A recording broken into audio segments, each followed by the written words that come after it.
O programa Saber Direito dessa semana é com o professor Flávio Leles. O curso é sobre Direito Processual Penal.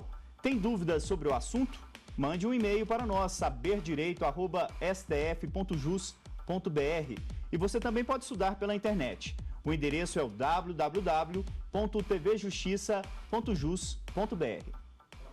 Olá, pessoal. Meu nome é Flávio Leles, sou professor de Direito Processual Penal, defensor público em Belo Horizonte. É com enorme satisfação que eu estou aqui com vocês para falar de prisão, de liberdade provisória e de medidas cautelares. Mais uma vez agradecer, essa oportunidade de estar aqui, agradecer o pessoal aqui do próprio Supremo Tribunal Federal que tem me ajudado muito na preparação dessa aula e dizer que nós já trabalhamos com alguns pontos dessa matéria, prisão, liberdade provisória e medidas cautelares. Nós estamos exatamente trabalhando com a prisão preventiva.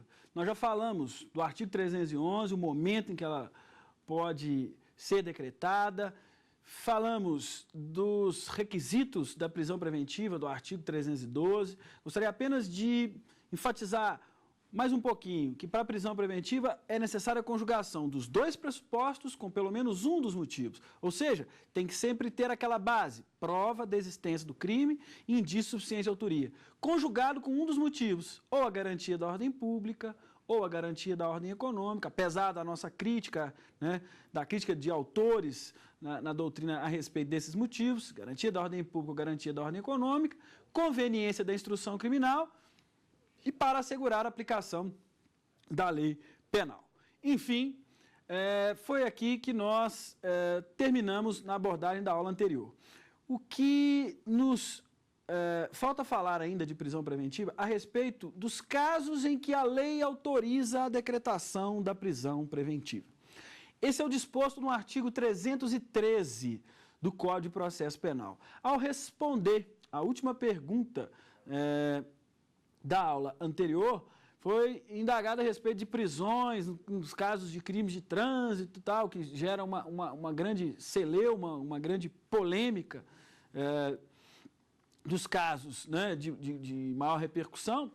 Por quê? Porque a lei processual penal, o código, no artigo 313, eu até trouxe o código aqui, aproveito até para dizer a vocês o seguinte: o profissional do direito, o estudante, deve sempre estar à mão no momento de estudo, de trabalho, com a legislação, com o código, porque a gente não guarda tudo de cabeça, a gente não tem essa pretensão. O professor, às vezes, prepara uma aula, elabora, repete muitas aulas, acaba guardando, mas o aluno, o estudante, deve ter sempre à mão no momento da sua preparação, no momento dos seus estudos, em sala de aula, para ele acompanhar, e já começar a saber manusear, encontrar onde que está o Código Penal, o Código de Processo Penal, a Constituição, as súmulas do Supremo Tribunal Federal, do Superior Tribunal de Justiça, porque as provas, prova da graduação, prova da OAB, prova de concurso, exige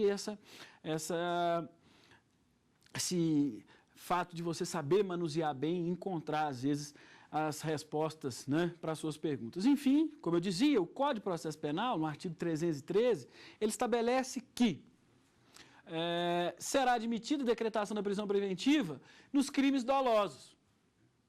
Então, de cara, nós vamos afastar a possibilidade de decretação de prisão preventiva nos delitos culposos, que, como eu já tive a oportunidade de mencionar, são aqueles onde a pessoa age com imprudência, imperícia ou negligência, e com isso produz um resultado que vai caracterizar um determinado crime culposo. Geralmente, os crimes culposos estão ligados à condução de veículo automotor. Então, você tem lá a lesão corporal no trânsito, decorrente de um acidente de trânsito, ou homicídio culposo.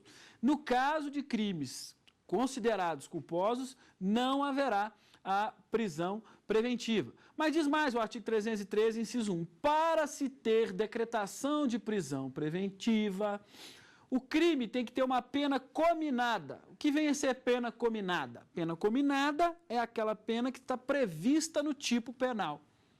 Certo? Como assim? A pena que o legislador imaginou para aquele que cometeu o crime. Então, eu vou dar um exemplo.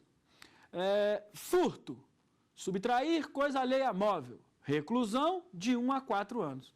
Essa é a pena cominada, é a pena que o legislador estabeleceu para aquele que eventualmente cometeu o crime de furto. Para se ter a decretação da prisão preventiva, a pena máxima prevista no tipo penal tem que ser superior a 4 anos. Então, por exemplo, o furto que nós mencionamos, por ter pena igual a 4, ele é um crime, furto simples, né? Pena de 1 a 4, que não autoriza, em princípio, a decretação da prisão preventiva. Certo? Você precisa ter uma pena maior do que 4. Exemplo, estelionato, para ficar próximo ali, né? Furto simples, estelionato. Furto simples de 1 a 4. Em princípio, olha o que eu estou dizendo, em princípio não é possível prisão preventiva. Certo? E o estelionato, 1 a 5, pode ter decretação de prisão preventiva. Mas aí vem a pergunta, professor, basta o sujeito ser um 171, safado, sem vergonha, que me enganou para eu poder ter a decretação da prisão preventiva dele? Não. Para você ter a decretação da prisão preventiva do 171, que é o estelionatário, né? Como eles são conhecidos aí no meio, 171, porque é o artigo que define o tipo penal do estelionato. Né?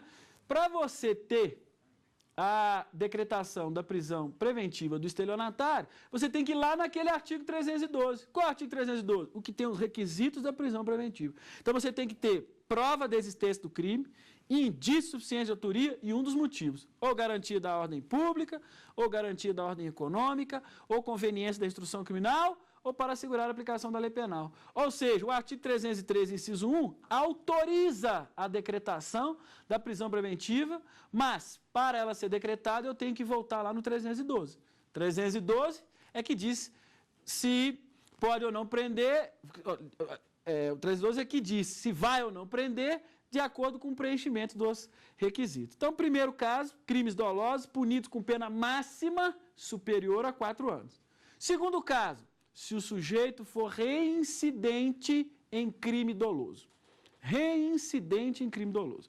Agora, nós vamos permitir que aquele sujeito que cometeu um crime, que a pena dele não ultrapassa os 4 anos, que a pena dele é igual ou inferior a 4 anos, que ele seja preso preventivamente.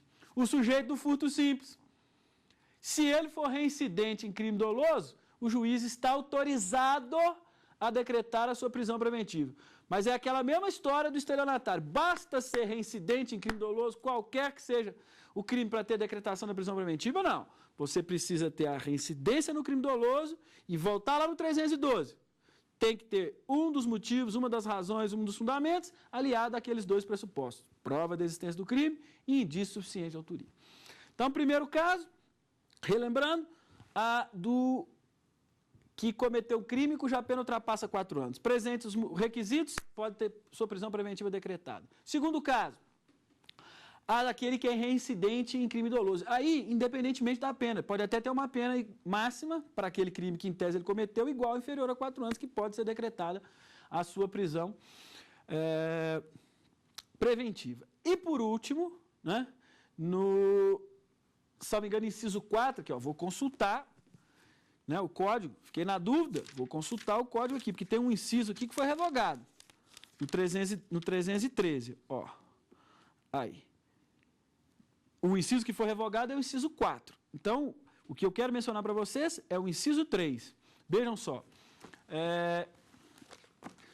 se o crime envolver violência doméstica e familiar contra a mulher, contra a criança, contra idoso, contra pessoa doente ou deficiente, para garantir o cumprimento de medidas protetivas de urgência, é possível a decretação da prisão preventiva.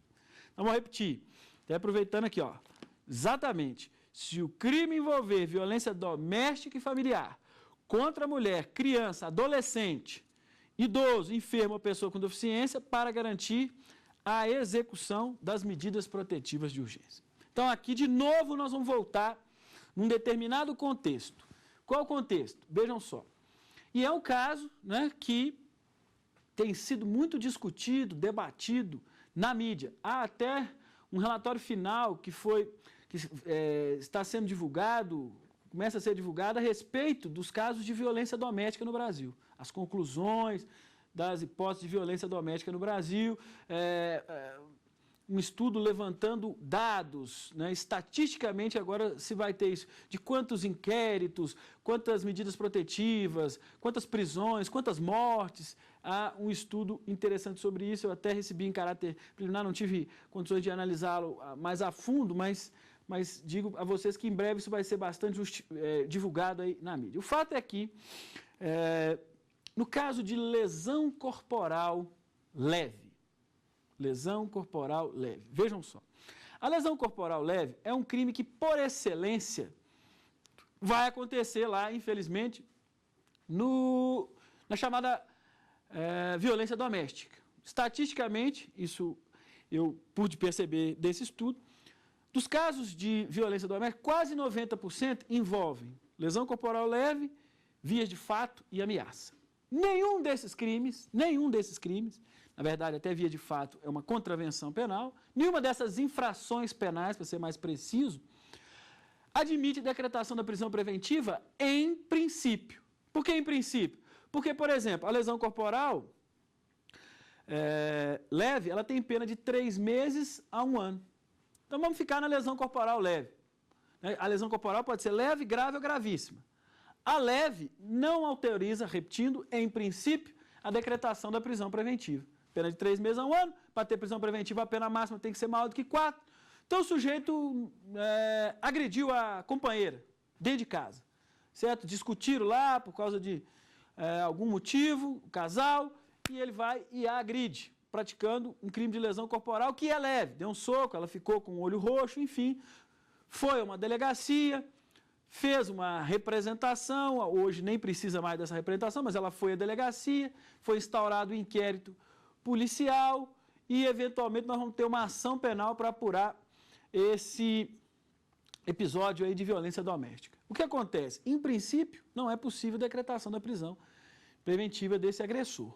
Mas essa mulher, se ela procurar, por exemplo, uma delegacia de mulheres vítimas de violência, ou se ela procurar a Defensoria Pública, no caso, nas Defensorias Públicas existe um núcleo chamado Núcleo de Defesa da Mulher Vítima de Violência, NUDEM, um núcleo que foi até premiado aqui no Prêmio Inovare do Supremo Tribunal Federal, núcleo de Belo Horizonte. No primeiro ano do Prêmio Inovare, esse Núcleo de Defesa da Mulher Vítima de Violência de Belo Horizonte, da Defensoria Pública de Belo Horizonte, foi até premiado por conta desse acolhimento que dá à mulher vítima de violência. Então, lá você tem um psicólogo, lá você tem assistente social, lá você tem uma defensora pública que recebe a pessoa e dá todo o atendimento necessário do ponto de vista jurídico, social, enfim, assistencial mesmo. Então, essa pessoa é recebida. Ela pode, o caso dela pode necessitar de uma medida protetiva de urgência. A Lei Maria da Penha prevê, Lei 11.340 de 2006, prevê essas chamadas medidas protetivas de urgência. O que acontece? Quando você tem um episódio de violência doméstica, a mulher pode necessitar dessa medida para evitar que o agressor, companheiro, marido, volte e pratique um novo episódio de violência doméstica. Então, o que ela faz? Procura, vamos supor lá, o Núcleo de Defesa da Mulher Vítima de Violência da Defensoria Pública. Chega lá, a Defensora Pública vai pedir a um juiz, veja bem, é o juiz, nas comarcas onde existe já essas varas de violência doméstica, lá em Belo Horizonte eu sei que existem 3 varas de violência doméstica, ela vai pedir ao juiz uma medida protetiva, que pode ser, vejam só, o afastamento do agressor do lar conjugal.